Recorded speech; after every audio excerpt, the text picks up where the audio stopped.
But another guy that brings up a lot of questions, uh, Joe Mixon from Oklahoma. A guy Yeah. that, by all accounts, has a top 10 talent, who some think is the best back in the draft. But he knocked the shit out of some girl.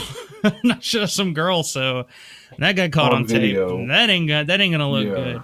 Do you think the Packers would take a chance on a guy like that, maybe in the second round if he's still there? You know, I know that part of it's me not wants one of to say that's no, yeah. I mean, that's not usually the Packers' mo to go for a guy but with character issues like that. But I mean, if there was a place yeah, for a culture for a player like that to go to and thrive in and be okay in, it's a place like New England or a place like Green Bay. So if he's well, there in the that's where second the round, butt I would be comes in. tempted. Yeah, and that's where the butt comes in on this because Andrew Corliss had issues in college. He didn't slug some girl, mind you, but he had issues. Packers took a chance on him. Then you have the infamous former Oregon tight end, Colt Lierla. They picked him up Yeah, undrafted, gave him a chance. He didn't pan out, but this kid had trouble with cocaine and God knows what else. in But they Oregon. gave him a chance. Yeah, Where the hell do you find exactly. cocaine in Oregon? Was he? Exactly. So that Lord. tells you something right there. He had cocaine issues in Oregon. But Mm. if, like, it's like you said, if there's a place where this kid could go to get himself straight and be in a good culture with a good team, it's Green Bay. Well, I mean, Even that's with the Charles Woodson, thing. I mean, he was a guy who Yeah, liked to go exactly. That's out, a he liked to good. party, he got into a lot of mess. He came to Green Bay. He didn't want to come to Green Bay. They're just the only team that would take him. Changed his whole outlook on everything. Charles Woodson became a family man. He became a community man, and just the all-around perfect human being that we know him to be today. Yeah, but I mean, that's the thing with Joe Mixon. You talk about the tight end from Oregon, Tony Montana from Oregon.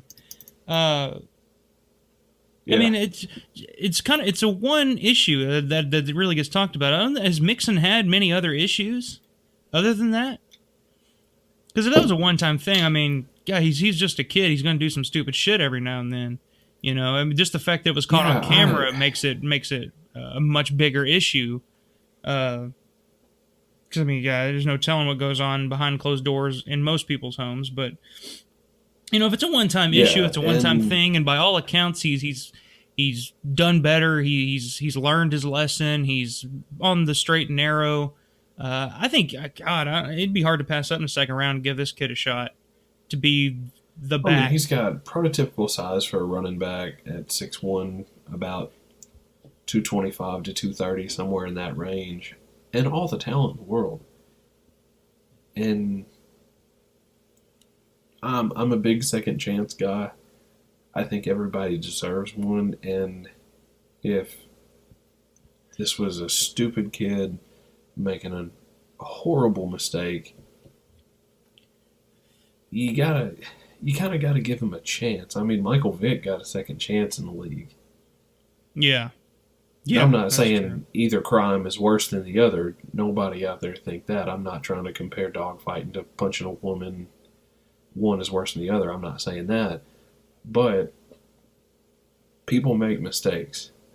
And he has kept his head down. He has, by all accounts, been trying to do right. And maybe going to a team like a Green Bay could help keep him on that path.